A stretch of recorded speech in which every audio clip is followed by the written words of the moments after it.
giingnan na usab kita. Nagkinahanglan ta change of practice.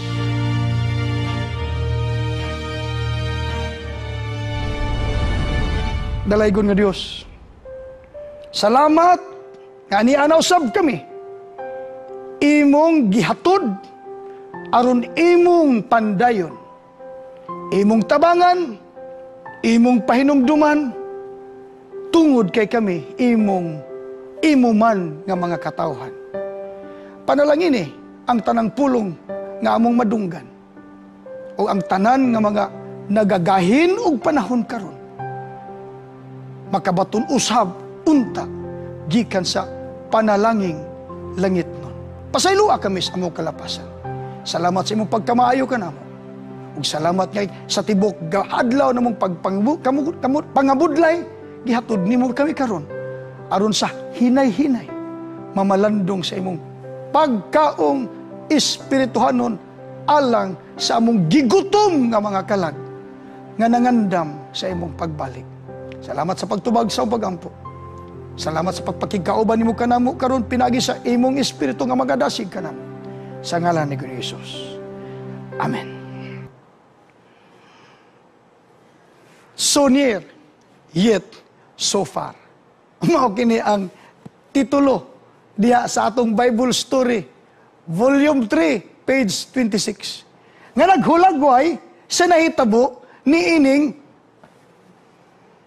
mga Israelitas nga nakaabot na sa duol sa utlanan sa Kanaan. Praise the Lord. So near, yet so far. Duol na unta kayo, apan layo pagayod. Mao kini atong teksto. According to the number of the days in which you spied out of the land, 40 days. For each day you shall bear your guilt 1 year, namely 40 years. And you shall know my rejection. Numbers 14, verse 34. Timanan nato ni, mao ni atong teksto. Og mao ni ang giingon ako ninyo. This aban ang 40 ka tuig. Ni ara ang 40 ka tuig. Supposedly wala unta ni. Apan nganong ni ama ni ato ning tagod-taguron ni ining kagabion. Didto na sila. Ilan ang giimplementar ang ilang gitawag people's idea. We went to the land where you sent us. It truly flows with milk and honey, and this is its fruit. Numeros 13:27. Nakaabot na ang mga espiya gikan sa sulod sa Kanaan. 40 ka adlaw. Abi ninyo magkagalaan, mga kapaglaom. Ang tibuok Israelita, gapaabot kanila sulod nining 40 ka adlaw. Og sa pagkaduog nila sa balita, nga miabot na ang pinakabanggiitang tao sa ilang tribo, kauban sa tanang pinakabanggiitang binuhat sa matag tribo sa Israelitas. Daw headline sa ang balita, ang tibuok Israelitas maulagway nato nga nagtapok, nagpunsisog aron maminaw sa ilang sugilanon, sa ilang balita. Og tinuod man niya ang unang mga pulong nga na-record sa kasulatan, miingon ang mga espiyang nakaabot. Didto mi sa yuta nga gipadala niyo kanamo. Tinuod gayod, nagaagay ang gatas og dugos, og mao kini ang iyang bunga tan-awara. Gidayungan sa duha ka espiya ang usa ka pungpong sa ubas. Di ba na perting dakua?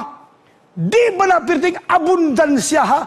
Di ba na perting tambuka sa unsay tua niya nang gisaad sa Dios kanila? Gani ingon sila, tinuod gayon, nagaagay ang gatas ug dugos. Makaigsunan, huban sa manindot nga mga balita sa mga espiya, akong na-imagine, kaya nag-ingon man din sa Bible story, ang tanang naminaw, daw sa ilang pagkanog ni ining matahom nga sugilanon, daw mura na sila kaadtuon, dayon.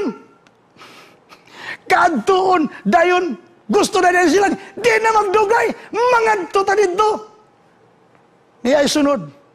Nevertheless, the people who dwell in the land are strong. The cities are fortified and very large. Moreover, we saw the descendants of Enoch there. Uy, doon na may nasintunaw naman. Ang pagsugod nga balita nga batahom kaayo, kakasahon silag adto dayon. Apan ang sumpay sa balita, medyo di man maayo. Lig-on among dapit. Pagalig-on sa ilang syudad, lapad pagayod. Ug dunay mga kaliwat dito ni anak, ang mga higante. Unsa giingon nila? And they gave the children of Israel a bad report. Numbers 13 verse 32.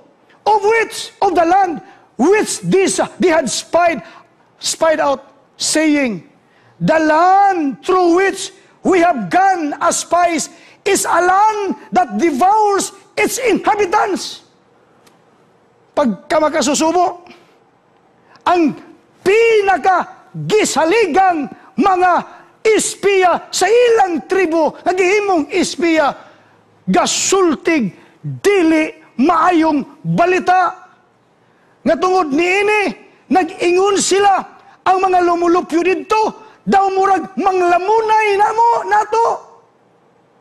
And all the people whom we saw in it are men of great stature.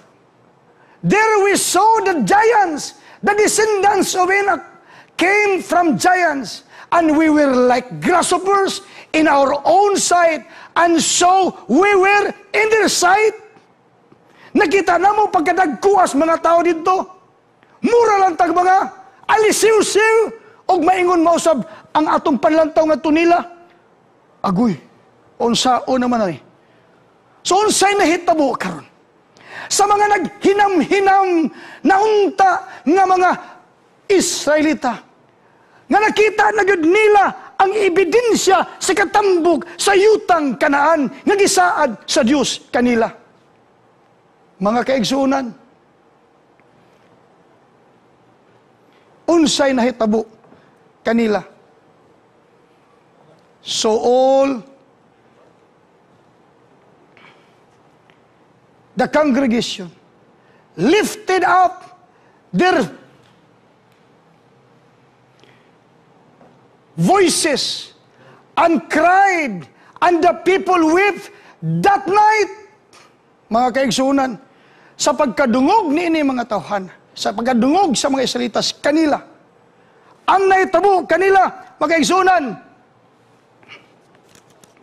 nang hilak sila ni anang kagabion. Ngano tungod kay ni adtong balitaa dili gyud maayo. So all the congregation lifted up their voices and cried, and the people wept that night, and all the children of Israel complained against Moses and Aaron, and said to them, if only we had died in the land of Egypt. Ari sa ta, tanawara, ang epekto sa mga taong nagdahom og mga maayong balita gikan sa mga pangulo. Ni ay mga pangulong influensyado. Kung gigamit nila ang ilang influensya alang sa kaayuhan sa mga Israelita, maayo usab ang resulta. Apan sa ilang paguli, gidala nila dili maayong balita, o ang tanang mga sakop nga nituo kanila, nausab ang ilang pagbati sama kanila. Delikado ang naitabo niining panahon na sa mga Israelitas. Sugod na natog, anam-anam na itong nabati, ang epekto sa gitawag, mga katawhang, wa pagyud na hinog ang ilang pagtuo, ang ilang kinabuhi, ingon nga mga anak unta nga pinili sa Dios. Makaigsunan, unsa may ilang gibuhat, agig reaksyon ni ining balita. Ingon sila, if only we had died in the land of Egypt. Tanawa ra. Gihawas sila gikan sa lisod nga kahimtang dito sa Egypto. Ang Dios mismo ang nagkuha kanila. Karon, mura naman ug nagmahay sila. Gusto naman, mura na sa kayo, may untag na nga matay, Miss Egypto. Or if only we had died in this wilderness, why has the Lord brought us to this land to fall by the sword, that our wives and children should become victims? Pagkadelikado. Human sila mireklamo, human sila murag nagmahay, tungod sa di maayong mga balita, gikan sa ilang mga negatibong mga pangulo. Ila namang gikabalakan o gikadlokang nga mga matay sila. O anam-anam sa ilang pagbasol, miabot na didtos Dios sa atong Ginoo nga mo'y nagdala nila. Nganong gidalaman mi dire? Nagpadayon ang sugilanon, would it not be better for us to return to Egypt? Na, human sila nakadungog sa di mayong balita. Nag-uul na sila ng kaugalingon. Unya, misugod na silang basol. Human silang pagbasol. Ang Ginoo nay ilang gidirekta og basol. Og karon human nila gibasol ang Ginoo. Gusto na inon silang mobalik na usab sa Egypto. Busa miingon sila sa versikulo 1 at 4, so they said to one another, let us select a leader and return to Egypt. Ni anag dili maayong nahitabo makaisunan. Naghimo naman hinuon sila, magpili naman hinuon sila pangulo nga maoy mo dumala kanila aron sila mamalik sa Ehipto. Mga kaigsuunan, di ba karon nakita na nato ang resulta ni ining mga tawhana. Posibleng napugos tungod kay wa na usab ang ilang mga batasan pagsugod. Sa pagsugod palang gani nakita na nis Ginoo ang ilang pagkadili matinuohon. Sa pag-abot nas utlanan, dayag nang nakita tungod ka ang Ginoo ilan nang gipadaplin. Og sila na'y miadto dito. So kuhay nas plano nga ang Ginoo mo ay nagplano ni ining tanan 430 katuig. Sawa pa ni ining panahon ng pagkuha nila. Ang Diyos na'y nagplano. Ang Diyos na'y nagsaad. Sa akto gayod na pagkuha nila, gitawag niya si Moses, detalyado ang gilatid niya, paunsaon pagpagawa sa mga salitas.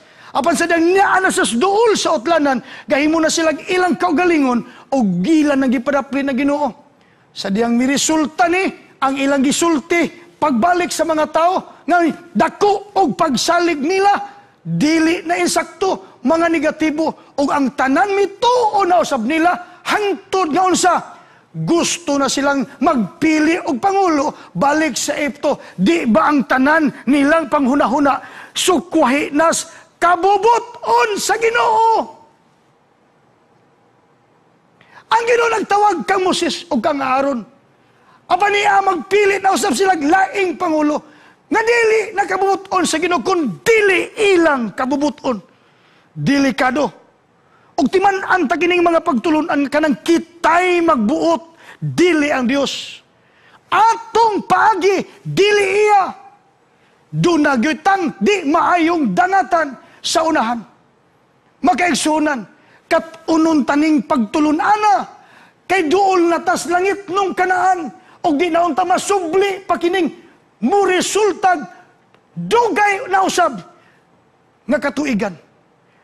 Ang pinaka-worst ni ining tanan, sa dang miingon na sila, maghimo na sila pangulo, magkuha na sila pangulo, o niya mo balik sa Egypto. Unsa gibuhat ni Moses. Then Moses and Aaron fell on their faces before all the assembly of the congregation of the children of Israel. O nagibuhat nga, ingon sila. Mitindog, waday lain gibati si Moses ug si Aaron. Mihapa sa ilang atubangan. Nangalyo po, og nining panahon na mibarog si Josue. The land we pass through to spy out is an exceedingly good land ni Ana. Mitingog na ang atong mga bayaning duha. Ganahan kay ko ng awit, 12 men went to spy in Canaan. 10 were bad, and 2 were good. What did they say when they spy in Canaan? 10 were bad, and 2 were good. Some saw giant, big and tall. Some saw grapes in cluster full. Some saw God rules over all. 10 were bad, and 2 were good. Ni ang duha, si Josue ug si Caleb, mibarog. Apan kumusta ang napulo nga mga negatibong mga pangulo? Di na nato masubay sa ilang ngalan, kay gikalimtan na sila kasaysayan. Apan kining duha nga mibarog, bisan ang kadaghanan nagasupak, gapakita lamang sila sa kadako sa ilang pagtuo sa Ginoong nagdala kanila.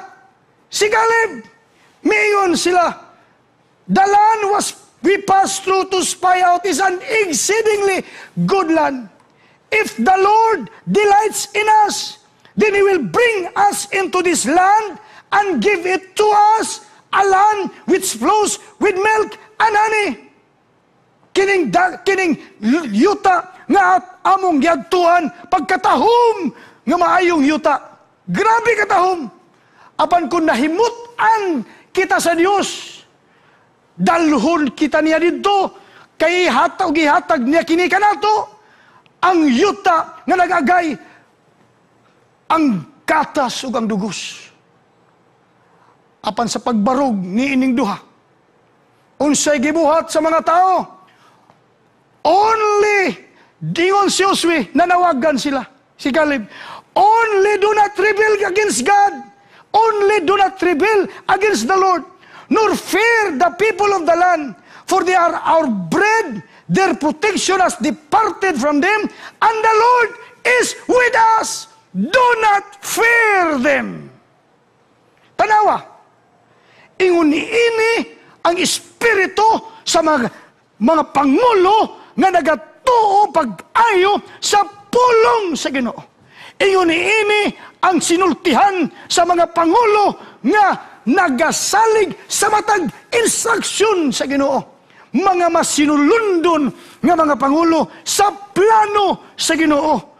Giingnan nila nga maisugon ang mga Israelitas, dili lang yun ta mubatok sa atong Dios, ni mahadlok sa mga tao niya ng yutaa, kay murag kanunon lang nato na sila, kay ang proteksyon nila mipahawa na kanila, kay ang Dios ang atong ginunia nato, di tangay madlok nila.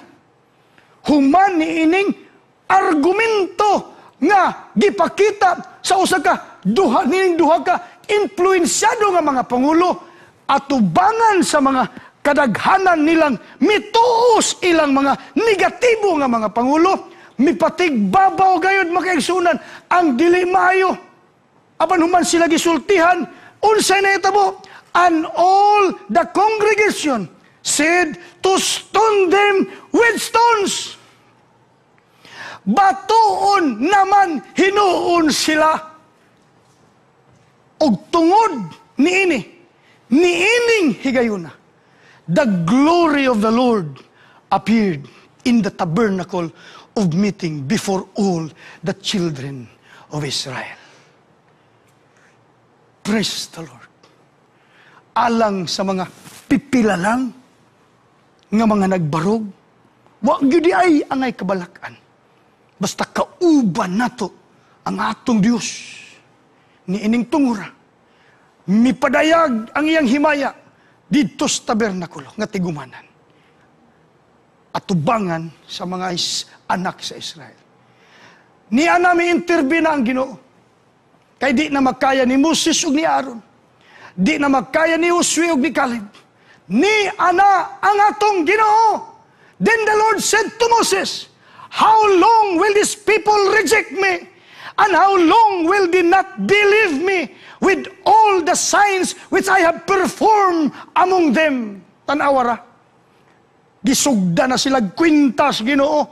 Hangtod kanus abag ni mga tawhan mo sa likway kanako. Og unsa magyud kadugay nga kini sila di mo tuo kanako. Nagipakitaan ko naman sa daghang mga ilhanan og gipabuhatan naman ako sila mga katingalahan sa ilang atubangan. Unsa gyud sige no? I will strike them with a pestilence and disinherit them, and I will make of you a nation greater and mightier than they. Mi pagawas na ang Ginoo sa iyang desisyon. Ako silang pagalaglagon, pinaagi sakit. Ug ako silang pagtibawason. Ug himuan ko ikaw. Ug sa kanasod nga mas gamhanan pa kay ani nila. Wala na mahimo. Kaya ang Ginoo na nagsulti. Di biya gid unta ni gustos Ginoo. Dili ang Ginoo mao'y hinungdan. Kun dili sila ra gihapong mga masinupakong ug dili matinuuhon, wa na nga usab nga mga katawhan. Gustong muadtog Kanaan, pero mga bati pagbatasan. Gustong limpyo lang muadtos Kanaan, apan wa di lang iapil kini mga di maayong kinaiya. Di na di ay mo ipasabot sa Ginoo og baka angay nga gustos Ginoo mahitabo sa iyang makatawhan. Ug tungod niya na, because all these men who have seen my glory and the signs which I did in Egypt, mao na niyang hukom sa Ginoo, and in the wilderness, and have put me to test now these 10 times, and have not heeded my voice. Di ba? Pila ka bisis? 10 ka bisis gikan pagawas sa Egypto. Kadaghan na di ay nilagit testingan ang Ginoo, makita matusunod ng mga pagtuon. Unyawa na gyud sila na minaw sa entingog. Ang sinito mo, they certainly shall not see the land of which I swore to their fathers, nor shall any of those who rejected me see it. Pagka makalilisan, pagkakuyaw nga hukom sa Ginoo, ni mga yabagon niyang mga katawhan. Tanaw na to ang sunod. O wa na nako gisulat din ang kangilad nining deklarasyon sa Ginoo alang nila. Ako nalang basahon. Og tuguti ko niyo sa pagbasa niini. Números 14:26 ngadtos 35 nag-ingon. Okay, sunan. Ang Ginoo mingon kang Moses ug kang Aaron. Kanus aba mo hunong pagbagulbol batok kanako kining dautan nga katawhan. Nabati ko ang mga mulo sa mga salita batok kanako. Sultihi sila nga nag-ingon siyawi, ingon nga ako buhi, ipanumpa ko nga buhaton ko kaninyo ang inyong gipangayo. Na, unsay ilang gipangayo? Miingon sila, mamalikta dito sa Egypto, magpilit nagpangulo, mas maayotan, mas may bang mga matay ta dito. Ang inyong patayng lawas, mahibilin dinhi sa kamingawan. Miingon pa mo sila, mas maayo pang mamatay mis kamingawan. So ang giingon nila, mao'y gibuhat si Ginoo. Ang Ginoo nag-ingon, ang inyong patayng lawas, mahibilin dinhi sa kamingawan. Ang matag-usa kaninyo nga nagpanuigon og 20 katuig og pataas nga nagbagulbol batok kanako, dili makasulod ni adtong yuta. Ni ananing 20 anyos pataas. Inyo na nadunggan. Mao ni deklarasyon sa Ginoo. Walay usa kanila nga makaadto sa yuta nga gisaad ko nga papuy-an. Gawas kang Caleb nga anak ni Jefone o Jefone o kang Josue nga anak ni Nun. Apan mao'y paadtuon ko ang inyong gagmayng mga anak, nga giingon ninyo, nga mahimong bihagunon, og sila magkapahimulos sa yuta, nga inyong gitamay.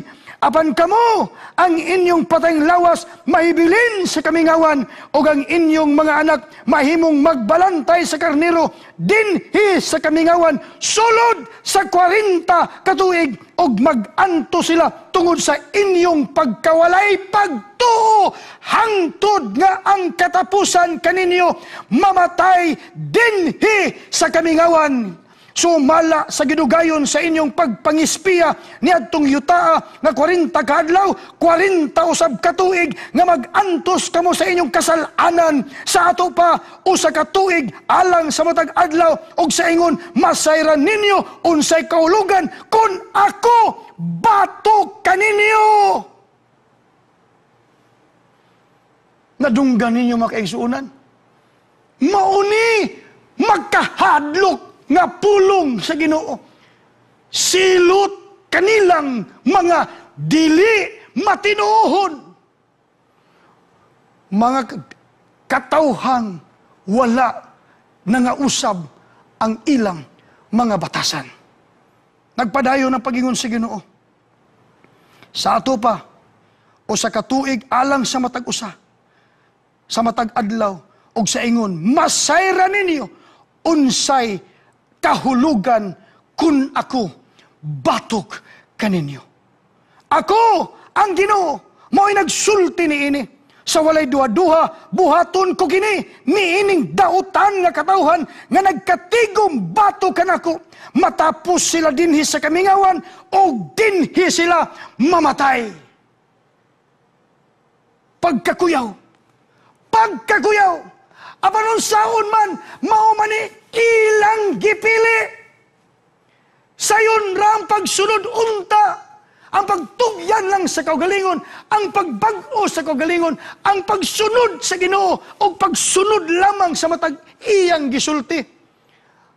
Apan mga supakiro man yun, supakiro. Human niini ang mga tao nga gisugo ni Moses aron pagsusi sa yuta, mibalik og nagdalagbakak nga taho, bahin sa yuta nga mao'y nakaaghat sa katawhan sa pagbagulbol. Kadtong mga tawhana nga nagdala og dautan nga balita, bahin sa yuta, nangamatay atubangan sa Ginoo, pinaagi sa sakit. Apan sa mga miadto aron pagsusi sa yuta, si Josue ug si Caleb ang wala mamatay. Niya, ako nagibasa sa inyong atubangan, mga kaigsuunan. Diha-diha nangamatay sa sakit ang napulo ka espiya. Unsay sunod dinhi nga sugilanon. And the Lord spoke to Moses and Aaron, saying, how long shall I bear with this evil congregation who complain against me? I have heard the complaint which the children of Israel make against me. Wa gyud matago sa Ginoo. Kanang atong mga pagbagulbol, kanang atong mga pagreklamo, nagpaila lamang na, kinsa ta, di na matabunan ang Ginoo sa imong gipakita nga kinaiya. So say to them, ingon ang Dios, ingna sila, as I live, says the Lord, just as you have spoken in my hearing, so I will do to you. Maingon man, kung unsa inyong gisulti, kanako pagabuhaton ko kini kaninyo. The carcasses of you who have complained against me shall fall in this wilderness, all of you who were numbered according to your entire number from 20 years old and above. Except for Caleb and Joshua, you shall by no means enter the land which I swore I would make you dwell in. Og niya na atong teksto kaganina. According to the number of the days in which you spied out of the land, 40 days, for each day you shall bear your guilt 1 year, namely 40 years. And you shall know my rejection. Numbers 14 verse 34. Mga igsunan, karon nasayod na kita. Unsay sugilanon nga nagpaluyo ni ining 40 anyos. Mao kini ang mga katuigan nga resulta sa pagkamasinupakon. Inay makaabot na sila sa yutanong Kanaan. Gituyok-tuyok sila sa kamingawan sulod sa 40 katuig. Hangtod na nga puo silang tanan. Gipanglubog na nahimong ang kamingawan mahoy ilang sementeryo sa tanang mga masinupakon sa Ginoo. Sa tanang mga misalikway kaniya. Sa tanang mga dilimuto sa iyang gisulti. Mao kini resulta. O magkaigsuunan. Mao kanay nahitabo. Kung sa gibilin nga saad si Ginoo, hangtod magahimo ko kaninyo og usa ka nasod nga mas lig-on pa kanila. Magkaigsuunan. Pagkakita sa mga Israelitas nga sila ang ilang mga gisaligang mga nagdalas balita nang namatay. Unsay nahitabo nila. Kining bersikulo ha. Numeros 14:39-45. Uy, ang nahitabo, pagkabuntag, naghiusa naman, hinuon sila akong pagabasahon. Nagingon din ni magkaisunan, gisugilo ni Moses kining maong balita ngadto sa tanang Israelita og nagbasol sila pag-ayo sa ilang gihimo. Human nga matay ang napulo ka espiya, gipaybalo sila ni Moses. Sa nahitabo, gabasol sila pag-ayo. Hinumduman tanong nato ni, nagbasol sila pag-ayo. Grabe yun yung pagbasol ha. Pero tanaw na to usang matang sa pagbasol kayo. Tanawa, og sayo sa buntag, namangon sila, og nanungas sa kabungturan, miingon sila, aniya kami dinhi, andam sa pag-adto sa dapit, nga gisaad sa Ginoo, among giila, nga nakasala kami. Apan si Moses miingon, nganong gilapas naman usab ninyo karon ang sugo sa Ginoo? Dili gayud kamo mo lampos, ayaw kamo pagsulong kay pildihon, gayud kamo sa inyong mga kaaway, kay dili man kamo ubanan sa Ginoo, kay didto ang mga Amalikanon o ang mga Kananon makig-away kaniyo ug mga matay kamo sa ilang espada, kay wala naman kamo musunod sa Ginoo, busa ang Ginoo dili mo uban kaninyo. Apan nangahas gayon sila sa pagtunga sa kabungturan, bisan pa kun ang sudlanan nga gibutangan sa kasabutan wala kanila, og si Moses wala usab muuban kanila. Unya nang lugsong ang mga Amalikanon o ang mga Kananon nga nagpuyo sa kabungturan, og gipildi nila ang mga Israelita og gigukod hangtod sa Horma. Mga kaigsunan, usa kini kadakong pagtulunan alang kanato niining katapusan mga adlaw sa kasaysayan sa pagluwas sa Dios sa tao. Niya kining ihemplo ang mga Israelhanon. Sa diyan pasudlon sila sa Kanaan, dili sila mosulod. Apan sa diyan di na hinuon sila pasudlon, musulod naman hinuon sila. Di ba naiyabag? Yabag nga mga katawhan unta sa Ginoo. Pasudlon, dili mosulod, muli sa Egypto. Karon di na pasudlon, musulod. Gabasol ra maunta sila. Apan bisan pa sa ilang pagbasol, pag-ayo, gahimo ra gihapon sila ilang plano, wa yoy kausaban na itabo sa ilang mga batasan. Mao kinangato nga pahinumdum. Gikan sa sulat ni Mrs. White. Wandering extends through Satan's efforts. God gave positive evidence that He rules in the heavens, and rebellion was punished with death. Only 2 of those who as adults left Egypt saw the promised land. The wanderings of the people were extended until the rest were buried in the wilderness. Pinalangga ko, magkaigsunan, ang pagkalangan sa pagsulod sa mga katawhan sa Ginoo sa yutan-ong Kanaan. Dili ang Dios mo'y hinungdan, kundili ang mga batig batasan nga mga katawhan unta sa Ginoo nga iyang gisaaran. Wala na nga usab, wala na nga bag-o, mga supakiro nga gusto muadto sa Kanaan. Giingnan kita. Today, Satan is using the same devising to introduce the same evils, and his efforts are followed by the same results that in the days of Israel laid so many in their graves. Pagka makuyaw o kay nga naman, pagka makahadlok, mausab din hitabo na to karon. Busa mo ingon yung balik ka na to, atong katunon kining ilang mga kasinatian aron di nanay mautro sa atong panahon nga nag-atubang ta niining atong dakong panaw alang niining langit nung Kanaan nga mo'y atong padulngan. Ug mao kini sugilanon sa 40 katuig. Sugilanon sa pagkalangan tungod sa mga supakan. Busa moingon ko ninyo, kung ang atong Ginoo nagsaad nga mo balik ang iyang pagkalangan, dili tungod kay siya'y kulangan, apan tungod kay daghan pang supakan, bisan sa atong kapanahunan.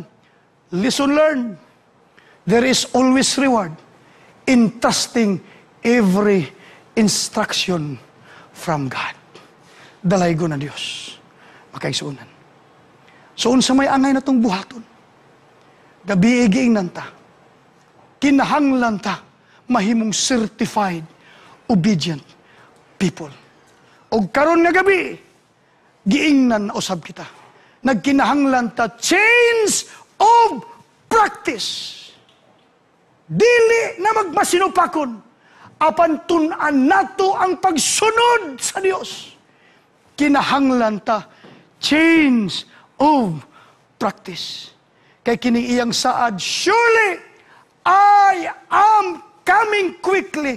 Nagdali siya, kita maoy nakalangan tungod pod nis atong mga batasan.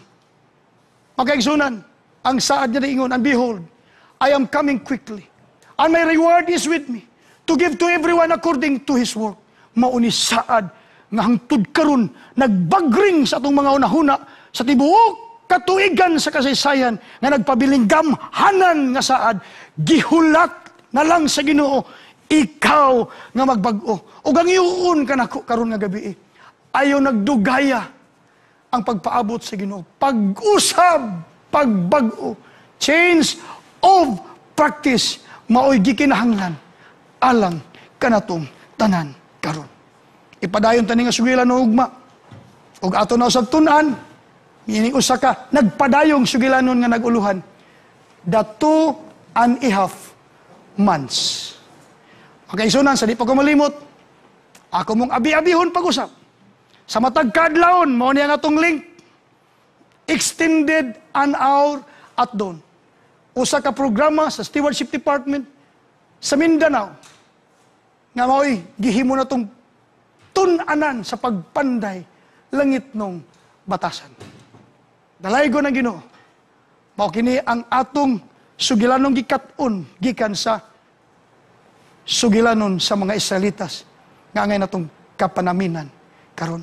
Manginaot ko nga ang balaang espiritu magagiya ka nato, magadasig ka nato, magalig-on ka nato, og ang atong kasing-kasing human nato itugyan si Ginoo, mahimo kining masinugtanon nga dughan, matugyanon nga kinabuhi og malaumon sa iyang saad tungod kay kita. Usa na ka mang katawhan nga nag-change of practice. Mag-amputa. Dalaygo ng Dios, salamat kaayo sa imong pagtabang kanamo. Nahibalo gyud mi Ginoo. Adi gyud nimo kami pasagdan. Bisan pa sa among pagkasupakan, kanunay gyud nimong gipahinumduman sa nang sirkumstansya. Paagi, gipadayag nimo aron lamang kami makabot kay imo kaming pinalanggang katawhan. Salamat sa imong pagkamaayo kanamo. Salamat sa imong pagkawalay puas kapag higugma kanamo. Salamat Ginoo sa imong pagpailob alang kanamo. Manghinaot kami kang imong pagpailob makatabang sa pagluwas kanamo hangtod kami musunod kanimo. Yampo nako kining tanan nga nagapaminaw karon nga magtuon na unta kaming tanan sa pagsunod kanimo sa pagkamatinud-anon og magpakita kami nga mahimong imong matinud-anon kasaligang mga katawhan. Salamat sa pagtubag nimo sa among mga pag-ampo. Salamat sa pagkabuot nimo kanamong tanan. Sa ngalan ni Jesus nga among manluluwas. Amen. Ayong gabi, daghang salamat kaniyong tanan.